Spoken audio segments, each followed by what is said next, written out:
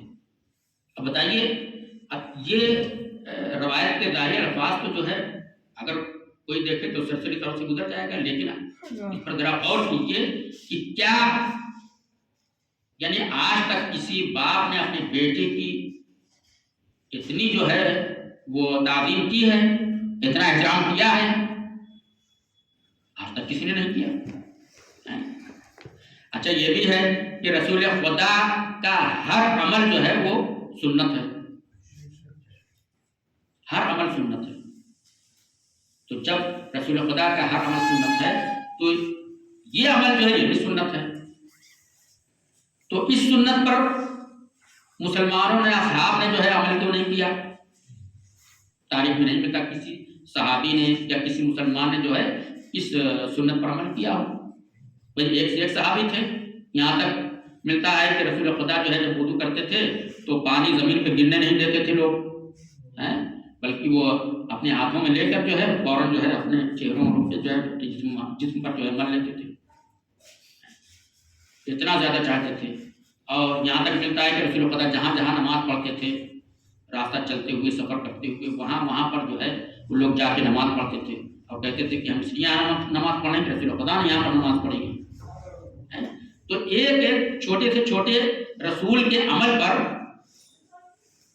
سب نے عمل کیا، لیکن یہ اتنا عظیم عمل کہ ان کی بیٹی ان کی خدمت میں آ رہی ہے تو آپ اس طرح سے استقبال کر رہے ہیں کہ کھڑے ہو جاتے ہیں، بڑھ کر استقبال کرتے ہیں، دوڑ کر استقبال کرتے ہیں، اور پھر اپنی مسند پر بٹھاتے ہیں، جہاں خود بیٹھے ہوتے ہیں وہاں پر اپنی بیٹی کو بٹھاتے ہیں۔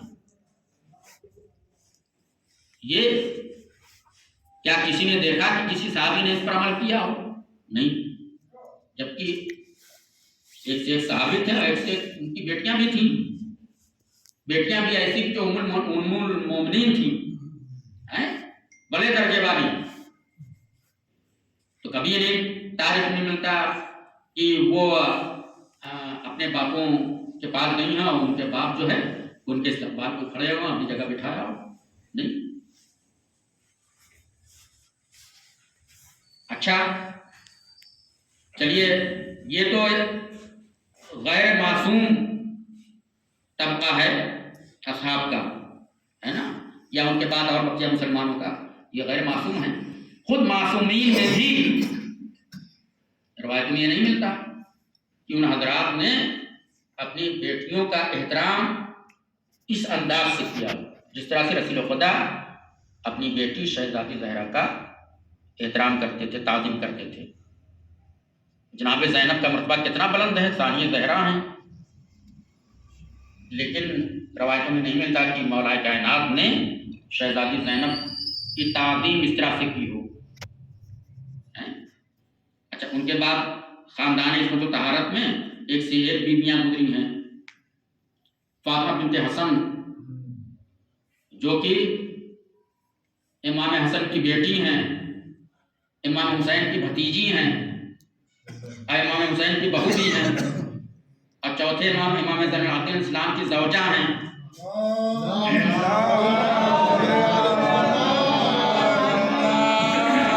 پانچویں امام کی ماں ہیں، چھٹے امام کی دادی ہیں، یعنی آپ جدھر سے بھی دیکھیے تو عصمتوں کے حصار میں ہیں۔ لیکن یہ تاریخ میں نہیں ملتا کہ امام حسن کی خدمت میں وہ جب بھی آتی ہوں تو امام حسن ان کی تعظیم کو کھڑے ہو جاتے تھے اور اس طرح سے استقبال کرتی ہوں۔ اسی طرح سے ان کے بعد جو ہے جناب معصوم قم، ان کا مرتبہ کتنا بلند ہے، 8ویں امام کی بہن، 7ویں امام کی صاحبزادی ہے، بہت مرتبہ بلند، ان کو معصوم قم کہا جاتا ہے، اتنا ان کا مرتبہ بلند ہے۔ کریمہ اہل بیت، انہی کے نام پہ جو ہے مولانا صاحب نے جو ہے اپنے ادارے کا نام رکھا ہے۔ ان کو فیض و برکات آج تک جو ہے جاری ہیں۔ تو ان کے لیے بھی نہیں ملتا کہ وہ جب بھی اپنے پدر بزرگوار امام موسیٰ کاظم علیہ السلام کے پاس جاتی ہوں تو وہ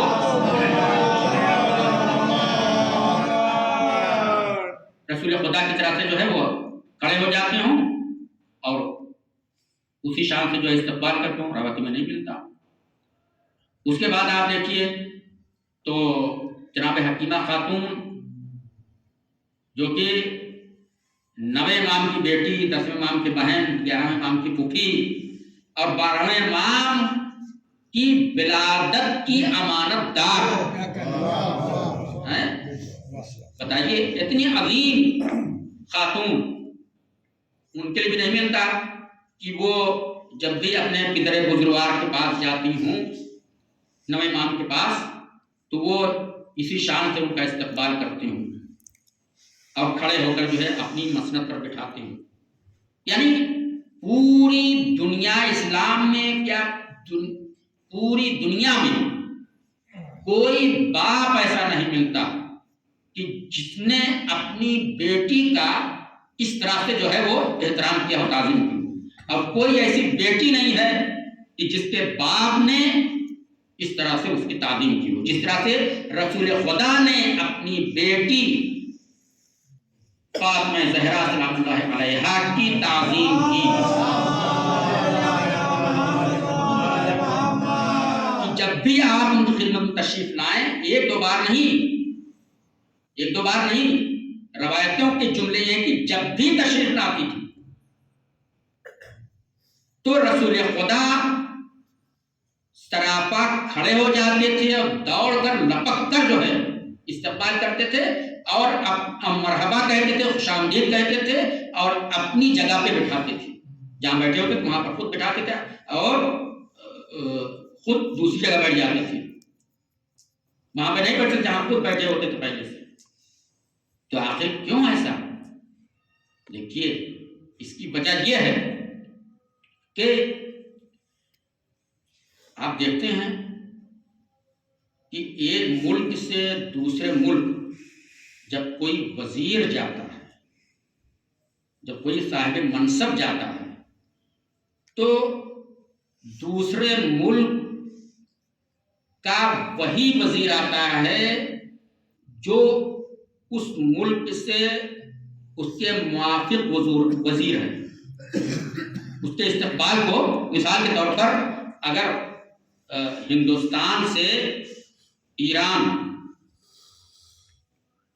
وزیر خارجہ جائے تو وہاں استقبال کو وزیر خارجہ آتا ہے، ایران سے وزیر خارجہ یہاں آئے تو یہاں سے استقبال کو وزیر خارجہ جاتا ہے، اور اگر وہاں سے صدر آئے تو یہاں سے استقبال کو صدر جاتا ہے نا۔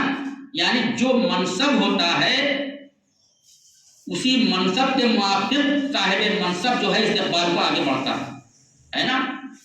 یہ دنیا کا اصول ہے، یہی اصول جو ہے یہاں بھی ہے۔ چونکہ رسول خدا نے فرمایا فاطمۃ بضعۃ منی، فاطمہ میرا ٹکڑا ہے۔ اب رسول خدا کیا ہے؟ رسول خدا کے لیے قرآن مجید میں پروردگار عالم ارشاد فرماتا ہے وما محمد الا رسول، محمد نہیں ہے مگر رسول۔ تو اب جو محمد کا ٹکڑا ہوگا اس کو بھی رسالت کا ٹکڑا ہوگا۔ کیوں؟ اس لیے کہ رسول خدا سید المرسلین اور خاتم الانبیاء ہونے کے باوجود چونکہ مرد تھے، اس لیے مردوں کے لیے بہترین نمونہ عمل تھے، لیکن عورتوں کے لیے جو عورتوں کے وجود کے تقاضے ہیں اس لحاظ سے بہترین نمونہ عمل نہیں تھے۔ تو لہذا چونکہ عورتوں کے لحاظ سے عورتوں کے لیے بہترین نمونہ عمل کسی عورت کو ہونا چاہیے تھا، اس لیے شہزادی زہرا کو، شہزادی زہرا کی ذات والا صفات کو اللہ نے بضعۃ الرسول بنایا تاکہ وہ عورتوں کے لیے بہترین نمونہ عمل بن سکیں۔ چونکہ فاطمہ بضعۃ الرسول تھی یعنی رسالت کا ٹکڑا تھی، یعنی جو منصب رسول خدا کو حاصل تھا وہی منصب جو ہے شہزادی زہرا کو بھی حاصل تھا. یہی وجہ تھی کہ جب شہزادی زہرا آپ کی خدمت میں آتی تھی تو سرایہ آپا کھڑے ہو کر آپ کا استقبال کرتے تھے اور اپنی جگہ پہ بٹھاتے تھے. ایک صلوات پڑھیں.